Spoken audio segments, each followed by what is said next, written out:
Olá, família linda! Seja bem-vindo aí ao nosso canal. Vamos ver maçonaria. Esse amigo irmão que vos fala é Jair Gomes. Estou numa obrazinha aqui, mas resolvi fazer um vídeo aqui para que vocês não fiquem aí ansiosos, né? Com saudade de mim.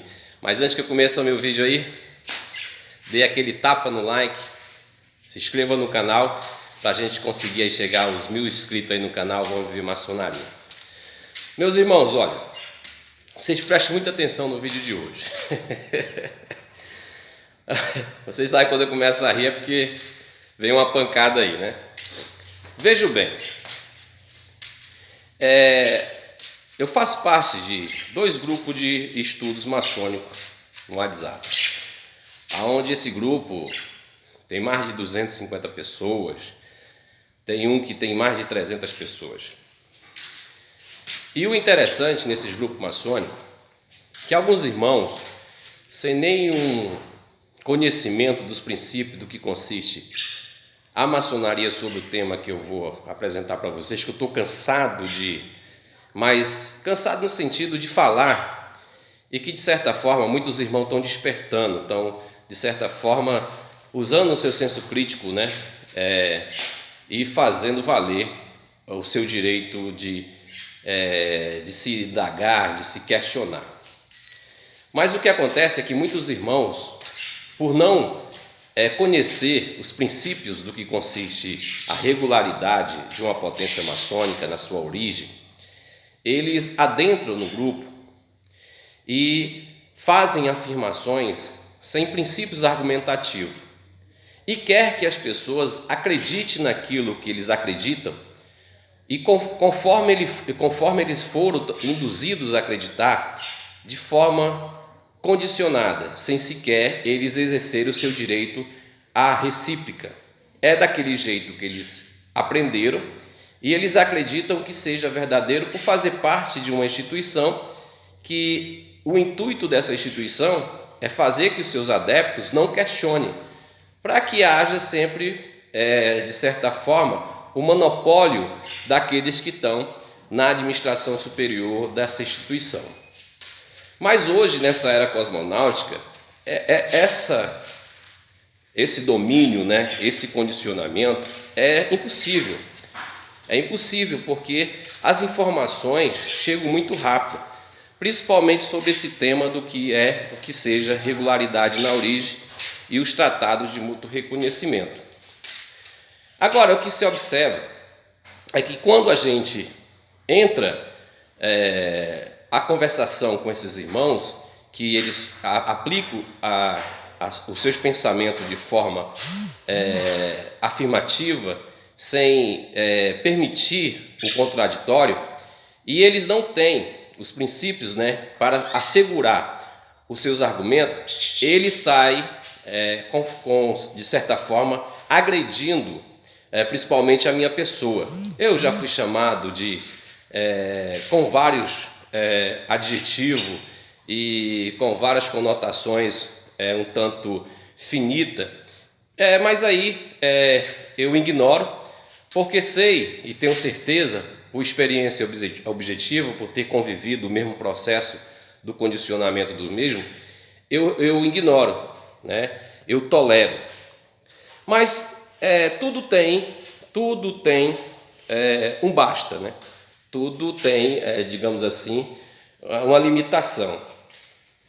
E o que eu quero dizer para esses irmãos é o seguinte: há na historicidade algo bastante interessante que a gente pode trazer para que isso possa acabar, para que isso possa chegar um fim. Se vocês lerem um pouco da história da igreja, existiu um grande teólogo, filósofo, que foi Agostinho de Hipona, o Santo Agostinho conhecido. E em um dado momento havia os donatistas, e os donatistas diziam são possuidores dos princípios da regularidade e da origem da igreja primitiva. Por outro lado, Agostinho defendia que a igreja que ele pertencia, que era detentora desses princípios, que tinha essa regularidade.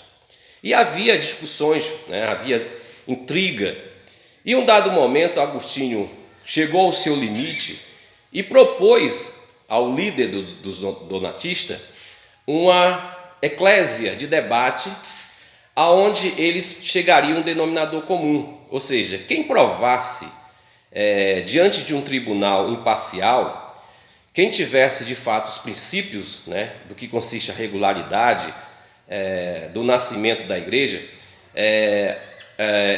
sairia como vencedor e haveria uma unificação. Ou seja, se Agostinho perdesse o debate, ele passaria a ser donatista. E se os donatistas perdessem o debate, os donatistas passariam a ser católicos. Assim aconteceu, né? O Agostinho conseguiu organizar um debate, meio a um juiz imparcial, como se fosse hoje a justiça comum, né? E houve esse tribunal, isso eu estou falando da historicidade. E ali houve o debate. E diz a historicidade que Agostinho ganhou, que Agostinho provou que os donatistas não tinham originalidade, que não tinham regularidade por meio desse tribunal imparcial. Meus irmãos, só existe uma forma de acabarmos com isso, né? Repetir a história com um personagem diferente. Eu não vou mais tentar apresentar os princípios do que consiste a regularidade para maçons finitos, maçons que eu sei e eu tenho certeza que são levados ao condicionamento por meio das suas lideranças, né? Por meio daquilo que eles acreditam e que foi induzido a acreditar, porque eles sequer exercem o seu senso crítico, né, investigativo e a sua liberdade de buscar de fato os princípios do que consiste a regularidade na origem. Eles preferem ser agressivos, né, preferem falar palavras de baixo calão, né, e etc. Como vocês que estão no grupo, vocês estão bastante atualizados. Então, olha, vamos acabar com isso. Faz o seguinte: se você acredita tanto no que você defende, assim como eu acredito, porque o que eu falo não são verdades absolutas, eu falo no que consiste os princípios do que se apresenta a maçonaria institucional, nos seus princípios do que consiste a regularidade na origem. Eu me baseio naquilo que eu tenho. O que é regularidade, segundo os 12 pontos de regularidade, o que é tratado de reconhecimento, segundo os 8 pontos de reconhecimento da Grande Loja Unida da Inglaterra, e a vivência maçônica universal, segundo as leis pétreas que consistem os landmarks.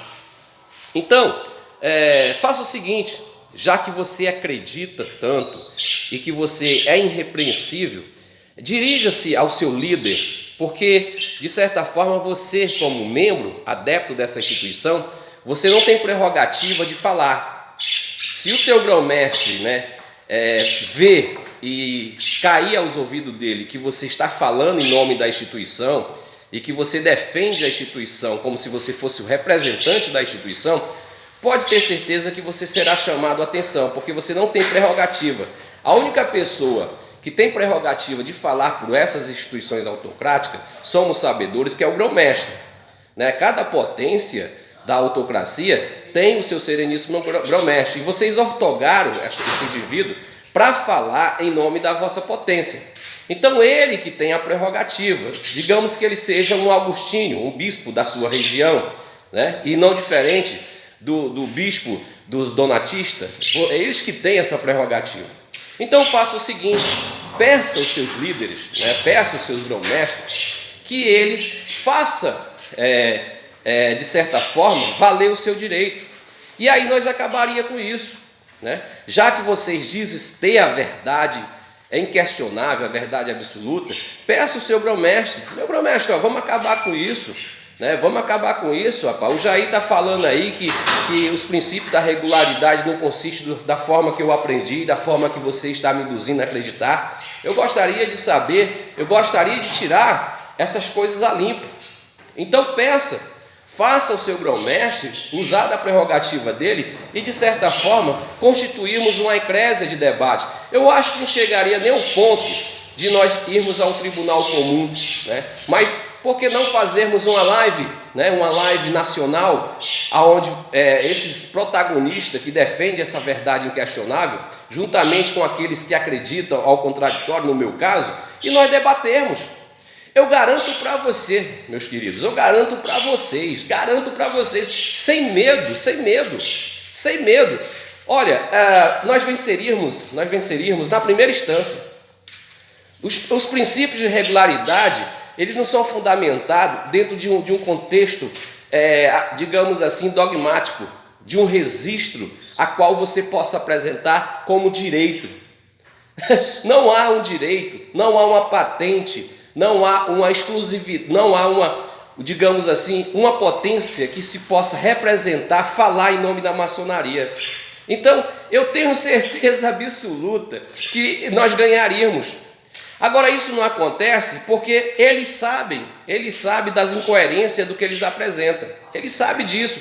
Por isso que não há da parte desses grão-mestres, de certa forma, vir ao público e fazer tipo de declaração, né, de que dizer que essas potências maçônicas não têm o direito de existir. O que eles fazem, né, o que eles fazem com vocês é o que nós estamos acostumados a ouvir. Olha, você chega publicamente e diga assim, só existe 3 vertentes de maçonaria regular. Aí quando você pergunta, peraí, quem te deu esse direito? Quem faz valer esse teu direito de você declarar-se como exclusividade da maçonaria brasileira?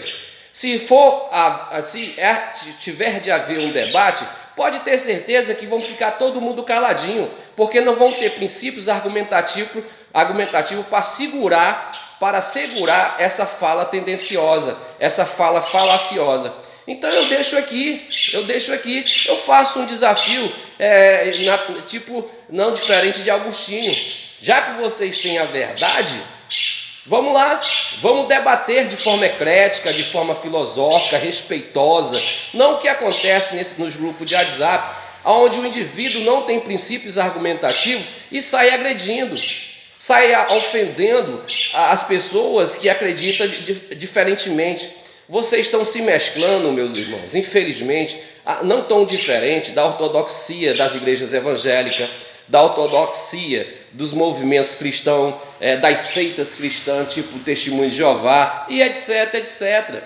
Entendeu? Vocês só querem fazer que os outros acreditem, mas sem um princípio argumentativo, fundamentado, apresentado. Diferente de Agostinho quando desafiou os donatistas. Ele sabia do que estava falando, ele tinha os princípios argumentativos, ele tinha a regularidade, ele tinha a origem, e aí acabou provando para os donatistas que de fato os princípios da igreja que ele pertencia eram os princípios originais, diferente dos donatistas. Então, se você acha-se dono da maçonaria, se você diz ser dono da maçonaria, então vamos para um tribunal comum, se assim você desejar. Vamos constituir aí.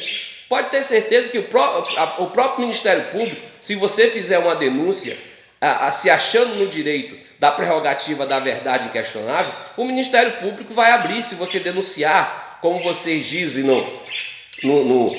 vocês aplicam, né? Nos grupos de WhatsApp, que nós somos falsos, né? Que nós somos mentirosos, que nós somos espúrios, que nós somos estelionatários. Faça uma denúncia, né? Faça uma denúncia. O meu nome é Jair Gomes Barbosa. Direcione, né, a sua denúncia à minha pessoa, para que nós possamos fazer um debate eclético em um tribunal comum, para ver se você prova de fato que o que você está falando tem regularidade na origem, tem princípios argumentativos. Garanto para você que um juiz de bom senso, imparcial, segundo os princípios que nós iremos apresentar, as argumentações do que consiste a maçonaria universal nos seus princípios de regularidade, pode ter certeza que vocês vão sair de lá com a cabecinha baixa e pedindo a benção. Te amo sem te conhecer.